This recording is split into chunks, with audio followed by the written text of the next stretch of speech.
ఇవాళ అమెరికా అధ్యక్ష ఎన్నికలు జరుగుతాయి. సాయంత్రం 6 గంటలకు పోలింగ్ ముగియగానే కౌంటింగ్ ప్రారంభమవుతుంది. భారత్ మాదిరిగా అమెరికాలో దేశమంతటికి ఒకే ఎన్నికల సంఘం ఉండదు. అమెరికాలో సమైక్య వ్యవస్థలో భాగంగా ప్రతి రాష్ట్రానికి ఎన్నికలు ఏజెన్సీలు ఉంటాయి. ఆ ఏజెన్సీలే రాష్ట్రాల వారీగా ఎన్నికలను నిర్వహిస్తాయి. అయితే కొన్ని సందర్భాల్లో మినహాయిస్తే చాలా వరకు ఫలితాలు ఎన్నికల రోజు అర్ధరాత్రిలోగా లేదంటే తర్వాతి రోజు మధ్యాహ్నం వరకు వస్తాయి. ఈసారి మాత్రం ఈ నెల 11వ తేదీ వరకు పూర్తి స్థాయి ఫలితాలు వస్తాయని అంచనా. కొత్త అధ్యక్షుడు వచ్చే ఏడాది జనవరి 20న ప్రమాణ స్వీకారం చేస్తారు. మరోవైపు అమెరికా అధ్యక్ష ఎన్నికల్లో క్షణక్షణం ఉత్కంఠ నెలకొంటుంది. నువ్వా నేనా అన్నట్లుగా రిపబ్లికన్ అభ్యర్థి డొనాల్డ్ ట్రంప్, డెమోక్రటిక్ అభ్యర్థి కమలా హ్యారిస్ మధ్య హోరాహోరీ పోరు కొనసాగుతోంది. ఇక ఎన్నికల్లో పార్టీల అనుకూల, ప్రతికూల, తటస్థ అంశాలకు అనుగుణంగా అమెరికాలోని రాష్ట్రాలను 3గా విభజించారు. అవి రెడ్, బ్లూ, స్వింగ్ రాష్ట్రాలు. 1980 నుంచి రిపబ్లికన్లు విజయం సాధిస్తూ వస్తున్న రాష్ట్రాలను రెడ్ స్టేట్స్ అంటారు. 1992 నుంచి డెమోక్రాట్లకు కంచుకోటలుగా ఉన్న రాష్ట్రాలను బ్లూ స్టేట్స్ అని పిలుస్తారు. అయితే ఓటర్లు ఏ పార్టీకి మద్దతిస్తారు అనే అంచనాకు అందని Arizona, Georgia, Michigan, Nevada, North Carolina, Pennsylvania, Wisconsin రాష్ట్రాలను స్వింగ్ స్టేట్స్ గా చెబుతారు. స్వింగ్ రాష్ట్రాల్లో మెజారిటీ సాధించే పార్టీకే అధికార పీఠం దక్కుతుంది. రెడ్ స్టేట్స్ లో కమలకు 226 స్థానాలు దక్కుతాయని, బ్లూ స్టేట్స్ లో 219 స్థానాలు ట్రంప్ ఖాతాలోకి చేరతాయని అంచనా.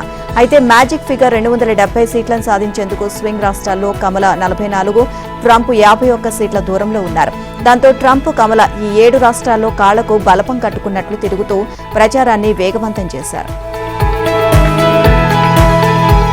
నవ్యాంధ్ర రాజధాని అమరావతి పనులకు కొత్తగా టెండర్లు పిలవాలి అని ఏపీ ప్రభుత్వం నిర్ణయించింది. ఇప్పటిదాకా పనులు కొనసాగింపునకు అడ్డంకిగా మారిన పాత టెండర్లను రద్దు చేసి త్వరలోనే కొత్తగా టెండర్లను ఆహ్వానించింది. సచివాలయంలో ముఖ్యమంత్రి చంద్రబాబు అధ్యక్షతన సిఆర్టీఏ 39వ సమావేశం జరిగింది. ఇందులో రాజధాని పనులకు సంబంధించి పలు కీలక నిర్ణయాలు తీసుకున్నారు. హైకోర్టు, అసెంబ్లీ భవనాలకు జనవరిలోపు కొత్త టెండర్లు పిలుస్తారు. మిగిలిన అన్ని పనులకు డిసెంబర్ 31లోగానే టెండర్లను ఆహ్వానిస్తారు. సమావేశ వివరాలను పురపాలక శాఖ మంత్రి నారాయణ వెల్లడించారు. అమరావతి నిర్మాణ పనులను పునరుద్ధరణకు పాత టెండర్లు అడ్డంకిగా మారాయి. వాటిని క్లోజ్ చేసేందుకు విధి విధానాలను రూపొందించేందుకు జూలై 24న ప్రభుత్వం చీఫ్ ఇంజనీర్లతో కూడిన సాంకేతిక కమిటీని నియమించింది. దాదాపు 23 అంశాలతో ఈ కమిటీ గత నెల 29న ఒక నివేదికను సమర్పించింది. సిఆర్టీఏ సమావేశంలో ఆ నివేదికపై చర్చించి ఆమోదించారు. కమిటీ సిఫార్సు ప్రకారం పాత టెండర్లను క్లోజ్ చేసి కొత్త టెండర్లను పిలుస్తారు. రానున్న 3 ఏళ్లలో అమరావతి అభివృద్ధి పనులని పూర్తి చేస్తామని అన్నారు. 5 ఏళ్లలో ప్రపంచంలోని 5 ఉత్తమ నగరాల్లో అమరావతి ఒకటిగా విరాజిల్లుతోంది అని నారాయణ పేర్కొన్నారు. అమరావతి నిర్మాణానికి ఎస్ఎస్ఆర్ రేట్ల ప్రకారం అంచనాలు రూపొందించి కొత్త టెండర్లు పిలుస్తామని మంత్రి చెప్పారు. ఏపీలో ప్రధానమంత్రి ఆవాస్ యోజన 2.0 పథకాన్ని ప్రారంభించేందుకు కూటమి ప్రభుత్వం సన్నాహాలు చేస్తుంది. ఈ మేరకు కేంద్ర ప్రభుత్వంతో అవగాహన ఒప్పందం కుదుర్చుకునేందుకు అవసరమైన చర్యలు తీసుకోవాలని సీఎం చంద్రబాబు హౌసింగ్ అధికారులను ఆదేశించారు. 2029 నాటికి రాష్ట్రంలో అర్హులైన పేదలందరికీ ఇళ్లు నిర్మించే లక్ష్యంతో పనిచేయాలి అని దిశానిర్దేశం చేశారు. గృహ నిర్మాణ శాఖపై ముఖ్యమంత్రి సమీక్ష నిర్వహించారు. రాష్ట్రంలో కూటమి ప్రభుత్వం ఏర్పాటయ్యాక పీఎంఏవై అర్బన్ పథకం కింద 58,578 ఇళ్లు, పీఎంఏవై గ్రామీణ పథకం కింద మరో 17,197 ఇళ్ల నిర్మాణాన్ని పూర్తి చేసినట్లు అధికారులు సీఎంకు తెలియజేశారు. ఇక డిసెంబర్ నాటికి 1,00,000 ఇళ్లు పూర్తవుతాయని, లబ్ధిదారులతో గృహ ప్రవేశాలు చేయించి ఇంటి తాళాలను వారికి అప్పగించేందుకు సన్నాహాలు చేస్తున్నాము అని వివరించారు. వచ్చే ఏడాది కల్లా మరో 7.60 లక్షల ఇళ్ల నిర్మాణం పూర్తి చేయాలని సీఎం చంద్రబాబు ఆదేశించారు. ఇక డ్రోన్ల ద్వారా పేదల ఇళ్ల నిర్మాణ నాణ్యత పరిశీలన, కొలతలు తీసుకునేందుకు పైలట్ ప్రాజెక్టును చేపట్టినట్లు హౌసింగ్ అధికారులు సీఎం దృష్టికి తీసుకొచ్చారు. ఇక ఇదే సాంకేతికత పరిజ్ఞానాన్ని పెద్ద లేఅవుట్లలో కూడా వినియోగించాలి అని చంద్రబాబు ఆదేశించారు. డిప్యూటీ సీఎం పవన్ కళ్యాణ్ ఏం మాట్లాడారు, ఏ సందర్భంలో మాట్లాడారో కూడా తెలుసుకోకుండా సంబరపడుతున్నారు అంటూ హోంమంత్రి అనిత ఎద్దేవా చేశారు. అనిత విఫలమైందని పవన్ కళ్యాణ్ అన్నట్లు చూపించాలని ఓపెన్ ఛాలెంజ్ చేశారు. అనంతపురం జిల్లా కేంద్రంలో పోలీసు అధికారులతో సమీక్ష నిర్వహించారు. ఇక పవన్ కళ్యాణ్ బాధతో అన్న మాటలను వక్రీకరిస్తున్నారని మండిపడ్డారు. సోషల్ మీడియాలో అసభ్యకరమైన పోస్టులు పెట్టిన వారిని, కట్టుతప్పి ప్రవర్తిస్తున్న వారిని అదుపులోకి తీసుకోవడంపై స్పష్టమైన ఆదేశాలు ఇచ్చామని అన్నారు. అయినా అక్కడక్కడ పోలీసులు ఉదాసీనతతో వ్యవహరిస్తున్నారు అని ఆగ్రహాన్ని వ్యక్తం చేశారు. అది చూసి కడుపు మండి ఎవరైనా మాట్లాడతారని, రాజకీయ ముసుగులో నేరస్తులు చేసిన పనులను పర్యవసానంగా నేడు చూస్తున్నామని అన్నారు. తాను చేస్తున్న పనికి ఆయన మద్దతు ఇచ్చినట్లయింది అన్నారు. ఇక మరింత తీవ్రమైన చర్యలు తీసుకోవాలని పవన్ కళ్యాణ్ సూచించారని తెలిపారు. మరింతగా సమీక్షించాల్సిన అవసరం ఉంది అని చెప్పారని అన్నారు. ఇక డిప్యూటీ సీఎంగా పవన్ చెప్పిన విషయాలను పరిగణలోకి తీసుకుంటాను అన్న అనిత తాను కూడా సోషల్ మీడియా బాధితురాలేనని తెలియజేశారు. రాబందుల్లా మీద పడుతున్నారు అని, ఆ పెట్టే పోస్టులు తన పోలీసు ఆఫీసర్లకే పంపించాలని, సిగ్గుతో పంపించలేక దిగమింగుకుంటున్నాను అంటూ గద్గద స్వరంతో అన్నారు. హోంశాఖను తాను తీసుకుంటానని పవన్ ఎక్కడా చెప్పలేదని, ఆయన వ్యాఖ్యల్లో వివాదానికి తావేమీ లేదు అని మంత్రి నారాయణ చెప్పారు. కొన్ని సంఘటనల్లో న్యాయ చట్టపరంగా చర్యలు తీసుకునేందుకు పోలీసులకు ఇబ్బందులు ఉండొచ్చని, దానివల్ల కేసులు విచారణ ఆలస్యం కావచ్చు అన్నారు. ఏపీలో నేరాలకు మూలమవుతున్న గంజాయి, ఇతర మత్తు పదార్థాల కట్టడికి ముఖ్యమంత్రి చంద్రబాబు నేతృత్వంలోని ప్రభుత్వం మరో కీలక ముందడుగు వేసింది. గంజాయి కస్టడీకి ప్రణాళికాబద్దంగా చేపడుతున్న చర్యల్లో భాగంగా మంత్రివర్గ ఉపసంఘాన్ని జూన్లో ఏర్పాటు చేసిన ఏపీ ప్రభుత్వం అందులోని మంత్రులకు కీలకమైన బాధ్యతలను అప్పగించింది. హోంశాఖ మంత్రి వంగలపూడి అనిత అధ్యక్షతన విద్యాశాఖ మంత్రి నారా లోకేష్, వైద్య శాఖ మంత్రి సత్యకుమార్ యాదవ్, గిరిజన సంక్షేమ శాఖ మంత్రి సంధ్యారాణి, ఎక్సైజ్ శాఖ మంత్రి కొల్లు రవీంద్ర సభ్యులుగా ఏర్పాటైన కమిటీ గంజాయి సాగు, సరఫరా అవుతున్న విధానం తదితర అంశాలపై ఇప్పటికే 2 సార్లు సమావేశమై చర్చించింది. ఇక అదే సమయంలో యాంటీ నార్కోటిక్ టాస్క్ ఫోర్స్ ఏర్పాటుకు మంత్రివర్గం ఆమోదం తెలిపింది. ఐటీ ర్యాంకు అధికారి ఆర్కే రవికృష్ణను ఏఎన్టీఎఫ్ అధిపతిగా నియమించిన ప్రభుత్వం 450 మంది వివిధ స్థాయి పోలీసులు, ఇతర ప్రభుత్వ శాఖల నుంచి తీసుకుని గంజాయి, మత్తు పదార్థాలు, నాటుసారా కట్టడికి సిద్ధమైంది. తమ శాఖల ద్వారా ఏం చేస్తే సత్ఫలితాలు వస్తాయో కమిటీలోని మంత్రులు సూచించాలి అంటూ ప్రభుత్వం కొత్తగా బాధ్యతలు అప్పగించింది. శాసనసభ సమావేశాలు ఈ నెల 11వ తేదీ నుంచి జరగనున్నాయి. ఉదయం 10 గంటలకు శాసన మండలి, శాసనసభ భేటీ అవుతాయి. ఇక ఈ మేరకు గవర్నర్ అబ్దుల్ నజీర్ ఆదేశాలు జారీ చేశారు. ఈ నెలాఖరుతో ఓట్ ఆన్ అకౌంట్ బడ్జెట్ గడువు ముగియనున్న నేపథ్యంలో సమావేశాల మొదటి రోజే 11వ తేదీన 2024-25 వార్షిక బడ్జెట్ను ప్రభుత్వం ప్రవేశపెట్టనుంది. ఎన్ని రోజులు సమావేశాలు నిర్వహించాలో స్పీకర్ అయ్యన్న పాత్రుడి అధ్యక్షతన జరిగే సభా వ్యవహారాల సలహా మండలిలో నిర్ణయం తీసుకుంటారు. 11 రోజుల పాటు జరిగే వీలుందని ప్రభుత్వ వర్గాలు పేర్కొంటున్నాయి. నిన్ను వేయడని నీడను నేనే అన్నట్లుంది వైసీపీ విషయంలో 11వ నెంబర్. ఈ నెలలో జరిగే అసెంబ్లీ సమావేశాల విషయంలోనూ వైసీపీకి సంబంధించి 11తో ఒక చతుర్ముఖ చిత్రం చోటు చేసుకుంది. ఏ చిన్న విషయం దొరికినా వైరల్ చేసేసే సోషల్ మీడియా యాక్టివిస్టులు దీన్ని గుర్తించారు. 11వ నెల అయిన నవంబర్లో 11వ తేదీన మొదలై 11 రోజులు జరిగే అసెంబ్లీ సమావేశాలకు 11 మంది సభ్యులున్న వైసీపీ హాజరవుతుందా? ఆ సభ్యుల్లో ఒకరైనా Pulivendula MLA YS Jaganmohan Reddy assembly సమావేశాలకు వస్తారా అని ప్రశ్నిస్తూ హల్చల్ చేస్తున్నారు. దీనికి తగ్గట్లుగానే శాసనసభ సమావేశాల్లో పాల్గొనడంపై ఇప్పటిదాకా వైసీపీ అధికారికంగా ఎలాంటి ప్రకటన చేయలేదు. ఉత్తరాంధ్రకు మరో భారీ ఉక్కు పరిశ్రమ రానుంది. ఇప్పటికే విశాఖ తీరాన ఉన్న దేశంలోనే మొట్టమొదటి పోర్ట్ ఆధారిత ఇంటిగ్రేటెడ్ స్టీల్ ప్లాంట్కు ధీటుగా పక్కనే ఉన్న అనకాపల్లి జిల్లా నక్కపల్లిలో భారీ ప్రైవేటు ఉక్కు పరిశ్రమ ఏర్పాటు చేయనున్నారు. 2 దశల్లో మొత్తం 1,50,000 కోట్లు పెట్టుబడులు, 55,000 మందికి ఉద్యోగ అవకాశాల కల్పన లక్ష్యంగా భారీ ప్రాజెక్టుకు శ్రీకారం చుట్టనున్నారు. ప్రపంచంలోనే ప్రముఖ ఉక్కు తయారీ సంస్థలుగా పేరున్న Arcelor Mittal, Nippon steel corporation joint venture project కింద పోర్టు ఆధారిత ఇంటిగ్రేటెడ్ స్టీల్ ప్లాంట్ నెలకొల్పడానికి ముందుకు వచ్చాయి. దీనికి సంబంధించిన సమగ్ర కార్యాచరణ ప్రణాళికతో రాష్ట్ర ప్రభుత్వానికి ప్రతిపాదనలు అందాయి. ఇక ఆర్సిలర్ మిట్టల్, నిప్పన్ స్టీల్ ప్రతినిధులు ఇప్పటికే ప్రభుత్వంతో పలు దఫాలు సంప్రదింపులు జరిపారు. మంత్రులు నారా లోకేష్, టీజీ భారత్, ఏపీఐఐసి, పరిశ్రమల శాఖ ఉన్నతాధికారులతో విడివిడిగా చర్చలు నిర్వహించారు.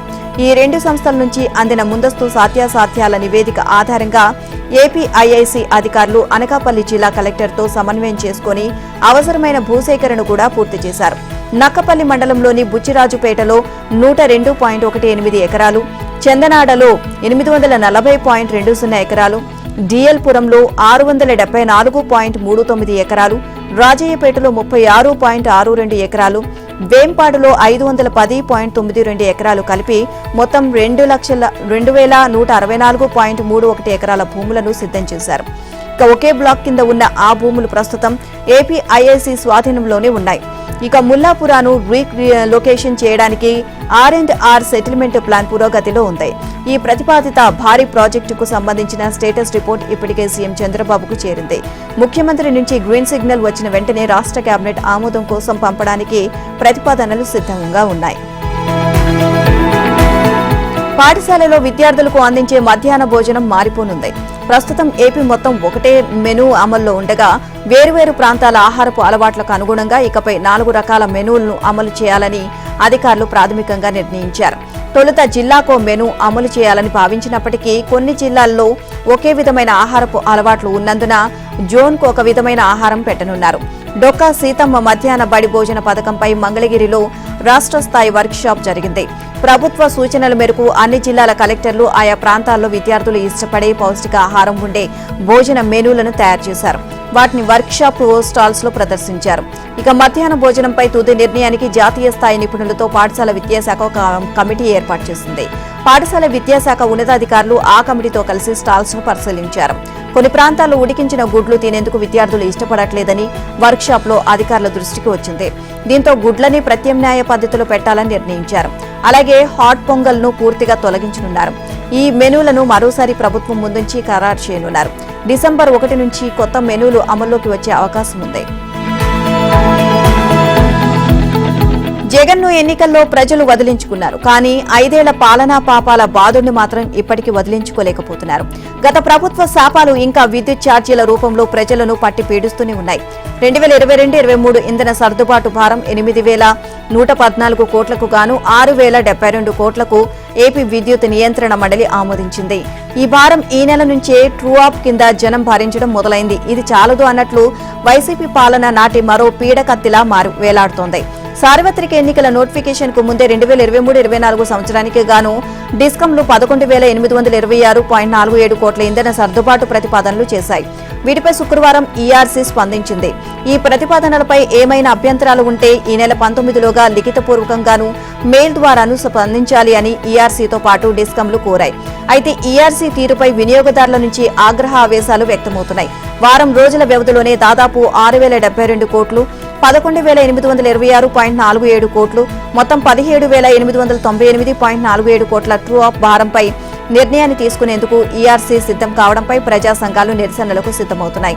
విద్యుత్ పంపిణీ సంస్థలకు విద్యుత్ ఉత్పత్తి వ్యయాలు, కొనుగోలు ఛార్జీలు భారంగా మారకూడదని ట్రూ అప్, ట్రూ డౌన్ ఛార్జీల విధానాన్ని కేంద్ర విద్యుత్ నియంత్రణ మండలి తీసుకొచ్చింది. ఇక డిస్కంలు ప్రతిపాదించే ట్రూ అప్ లేదా ట్రూ డౌన్ ఛార్జీల ప్రతిపాదనలను పెండింగ్ లో పెట్టొద్దని రాష్ట్రాల విద్యుత్ నియంత్రణ మండలికి స్పష్టంగానే పేర్కొంది. దానివల్ల వినియోగదారులపై మోయలేని భారం పడుతుంది అని హెచ్చరించింది. జగన్ గురువు విశాఖ శారదా పీఠాధిపతి స్వరూపానందకు కూటమి ప్రభుత్వం గట్టి షాక్ ఇచ్చింది. జగన్ ప్రభుత్వం 2021లో శారదా పీఠానికి చేసిన భూ కేటాయింపులను రద్దు చేస్తూ ఉత్తర్వులు జారీ చేసింది. విశాఖ జిల్లా భీమిలి మండలం కొత్త వలసలో శారదా పీఠానికి 15 ఎకరాల భూ కేటాయింపు ఉత్తర్వును రద్దు చేస్తున్నట్లుగా రెవెన్యూ శాఖ ప్రత్యేక ప్రధాన కార్యదర్శి ఆర్పీ సిసోడియా ఉత్తర్వులు జారీ చేశారు. భూ కేటాయింపు రద్దు ఉత్తర్వును నేరుగా విశాఖ కలెక్టర్కు పంపించారు. శారదాపీఠం వద్ద ఉన్న ఆ 15 ఎకరాల భూమిని వెంటనే స్వాధీనం చేసుకోవాలని విశాఖ కలెక్టర్ను ఆదేశించారు. ఆ భూముల విలువ బహిరంగ మార్కెట్లో 225 కోట్ల పైమాటే. అయితే నాటి జగన్ ప్రభుత్వం నిబంధనలకు విరుద్ధంగా కారు చౌకగా 15 లక్షల రూపాయలకే కట్టబెట్టింది. దీనిపై గత నెలలో ఆంధ్రజ్యోతి వరుస కథనాలు ప్రచురించింది. ఈ భూ కేటాయింపులు రద్దు చేయాలి అన్న రెవెన్యూ శాఖ ప్రతిపాదనను ఇటీవల మంత్రివర్గం చర్చించి ఆమోదించింది. ఇప్పుడు తాజాగా భూ కేటాయింపు ఉత్తర్వులను రద్దు చేస్తూ భూమిని స్వాధీనం చేసుకోవాలని రెవెన్యూ శాఖ ఉత్తర్వులు ఇచ్చింది. ప్రజా ప్రయోజనాలు, హేతుబద్ధత, న్యాయసమ్మతమైన కారణాలు లేకుండా భూ కేటాయింపులు చేశారని, ఆ తర్వాత ఆంధ్రప్రదేశ్ భూ కేటాయింపు విధానానికి వ్యతిరేకంగా లాభార్జనకు వీలుగా ఆ భూములను వినియోగించుకోవచ్చు అన్న ఉత్తర్వులు ఇవ్వడం అనైతికం, అక్రమమని, అందుకే భూమి కేటాయింపు ఉత్తర్వులను రద్దు చేస్తున్నట్లు రెవెన్యూ శాఖ తన ఆదేశాల్లో పేర్కొంది. ఏఐసీసీ అగ్రనేత రాహుల్ గాంధీ ఇవాళ హైదరాబాద్ కు రానున్నారు. తెలంగాణ ప్రభుత్వం చేపడుతున్న కుల గణనకు సంబంధించి మేధావులు, పౌర హక్కుల ప్రజా సంఘాల నాయకులు, కుల సంఘాలతో బోయిన్పల్లిలోని గాంధీ ఐడియాలజీ సెంటర్లో జరగనున్న సదస్సులో పాల్గొననున్నారు. మహారాష్ట్ర, జార్ఖండ్ ఎన్నికల ప్రచారంలో తల మునకలుగా ఉన్న రాహుల్ అంతా బిజీ షెడ్యూల్లోనూ కుల గణన కార్యక్రమానికి సమయం కేటాయించారు. మంగళవారం సాయంత్రం 4:45 ప్రత్యేక విమానంలో బేగంపేట్ విమానాశ్రయానికి చేరుకునున్న రాహుల్ అక్కడి నుంచి రోడ్డు మార్గంలో బోయిన్పల్లిలోని గాంధీ నాలెడ్జ్ సెంటర్ కు చేరుకుంటారు. టీపీసీసీ అధ్యక్షుడు మహేష్ కుమార్ గౌడ్ అధ్యక్షతన సాయంత్రం 5:30 నుంచి 6:30 వరకు జరగనున్న సదస్సులో పాల్గొని నేతలతో చర్చిస్తారు. కులగణనపై వారి అభిప్రాయాలు తీసుకుంటారు. ఇక కులగణన ద్వారా బలహీన వర్గాలకు కలిగే ప్రయోజనాలు వివరిస్తారు. ఇక సదస్సు ముగిసిన అనంతరం తిరిగి బేగంపేట్ విమానాశ్రయానికి చేరుకుని ప్రత్యేక విమానంలో ఢిల్లీకి తిరుగు ప్రయాణమవుతారు. ఈ సదస్సులో మేధావులు, పౌర హక్కుల సంఘాలు, ప్రజా, విద్యార్థి, కుల సంఘాల నేతలతో పాటు కాంగ్రెస్ ఎంపీలు, ఎమ్మెల్యేలు, కార్పొరేషన్ చైర్మన్లు తదితరులు 400 మంది వరకు పాల్గొననున్నారు. మూసీ నది పునరుజ్జీవం విషయంలో ముందుకే వెళ్తామంటూ ఇటీవల స్పష్టం చేసిన సీఎం రేవంత్ రెడ్డి ఆ దిశగా ప్రత్యక్ష కార్యాచరణకు దిగుతున్నారు. మూసీ నది కాలుష్యం కారణంగా భువనగిరి జిల్లాలోని పరివాహక గ్రామాల ప్రజలు, రైతులు ఎదుర్కొంటున్న ఇబ్బందులను రాష్ట్ర ప్రజల దృష్టికి తీసుకురానున్నారు. ఈ మేరకు బాధిత ప్రజలతో స్వయంగా మాట్లాడేందుకు ఆ ప్రాంతంలో పర్యటించనున్నారు. మూసీ పరివాహక ప్రాంతంలో పాదయాత్ర చేపట్టే యోచనలో ఉన్నారు. ఇందుకు తన పుట్టినరోజునే ముహూర్తంగా సీఎం ఎంచుకున్నారు. ఈ నెల 8న తన పుట్టినరోజును పురస్కరించుకుని యాదగిరిగుట్ట లక్ష్మీ నరసింహస్వామి సీఎం రేవంత్ రెడ్డి కుటుంబ సమేతంగా దర్శించుకోనున్నారు. స్వామివారికి ప్రత్యేక పూజలు నిర్వహించిన అనంతరం ఆలయ అభివృద్ధి పనులను ఆయన సమీక్షించనున్నారు. దీంతో పాటు మిషన్ భగీరథ పథకంలో భాగంగా మల్లన్న సాగర్ నుంచి యాదాద్రి భువనగిరి జిల్లాకు 200 కోట్లతో చేపట్టనున్న తాగునీటి పైప్లైన్ నిర్మాణానికి పైలాన్ను ముఖ్యమంత్రి ఆవిష్కరిస్తారు. యాదాద్రి భువనగిరి జిల్లా పర్యటనలో మూసీ కాలుష్య బాధితులతో సీఎం రేవంత్ రెడ్డి నిర్వహించనున్న మాట ముచ్చట కార్యక్రమం ప్రత్యేకంగా నిలవనుంది. ఈ జిల్లాలో ముఖ్యంగా నాగారం నుంచి ఇంద్రపాల నగరం వరకు మూసీ నది పరిసర ప్రాంతాల్లోని గ్రామాల ప్రజలు, రైతులు మూసీ కాలుష్యంతో దశాబ్దాలుగా ఇబ్బందులు పడుతున్నారు. ఆరోగ్యం, పంటల పరంగా తీవ్ర నష్టాలను ఎదుర్కొంటున్నారు. వీరితో పాటు సంగెం నుంచి బొల్లంపల్లి వరకు కూడా మూసీ నది పరిసర ప్రాంతాల ప్రజలు, రైతులు తీవ్ర ఇబ్బందులు ఎదుర్కొంటున్నారు. ఈ ప్రాంతాల్లో సీఎం రేవంత్ రెడ్డి పర్యటించి దశాబ్దాలుగా అక్కడి ప్రజలు ఎదుర్కొంటున్న బాధలను అడిగి తెలుసుకోనున్నారు. సీతారామ ప్రాజెక్టు డిస్ట్రిబ్యూటర్లకు సంబంధించి పాలనాపరమైన, ఆర్థికపరమైన అనుమతులు లేకుండానే పిలిచిన టెండర్లకు కమిషనరేట్ ఆఫ్ టెండర్స్ కమిటీ ఆమోదముద్ర లభించే అవకాశం లేదా? అధికారులు వీటి రద్దుకే మొగ్గు చూపుతున్నారా అంటే ప్రభుత్వం ఆ దిశగానే ఆలోచిస్తున్నట్లు విశ్వసనీయ వర్గాల సమాచారం. నిబంధనల ప్రకారం 10 కోట్లు, ఆపై విలువ చేసే పనుల టెండర్ల ఖరారుకు అన్ని ప్రభుత్వ ఇంజనీరింగ్ శాఖల ఈఎన్సీలు, చీఫ్ ఇంజనీర్లతో కూడిన సిఓటీ కమిటీ ఆమోదం తప్పనిసరి. ఆయా పనులకు సాంకేతిక, పాలనాపరమైన, ఆర్థికపరమైన అనుమతులు ఉంటేనే సిఓటీ ఆమోదం తెలుపుతుంది. కానీ ఈ నిబంధనలకు విరుద్ధంగా సీతారామ ఎత్తిపోతల పథకంలో భాగంగా 1074 కోట్ల రూపాయల అంచనా వ్యయంతో డిస్ట్రిబ్యూటర్ల నిర్మాణం, ఇతర పనులకు టెండర్లు పిలవడం నీటిపారుదల శాఖలో కలకలం రేపింది. సెప్టెంబర్ 28, అక్టోబర్ 5 మధ్య కాలంలో 7 వేర్వేరు పనులకు గాను మొత్తం 1842 కోట్ల అంచనాలతో అధికారులు టెండర్లను ఆహ్వానించారు. ఇందులో సుమారు 768 కోట్లు విలువ చేసే పనులకు మాత్రమే ఆర్థిక శాఖ ఆమోదం తెలపగా, ఈ మేరకు పరిపాలనాపరమైన అనుమతులను నీటిపారుదల శాఖ జారీ చేసింది. మిగిలిన 1074 కోట్ల పనులకు అనుమతులను ఆర్థిక శాఖ పెండింగ్ లో ఉంచింది. నీటిపారుదల శాఖ సైతం పరిపాలన అనుమతులు జారీ చేయలేదు. అయినా కూడా ఈ పనులకు కొత్తగూడెం చీఫ్ ఇంజనీర్ ఏ శ్రీనివాస్ రెడ్డి నేతృత్వంలోని అధికారులు టెండర్లు పిలవడం విమర్శలకు దారితీసింది.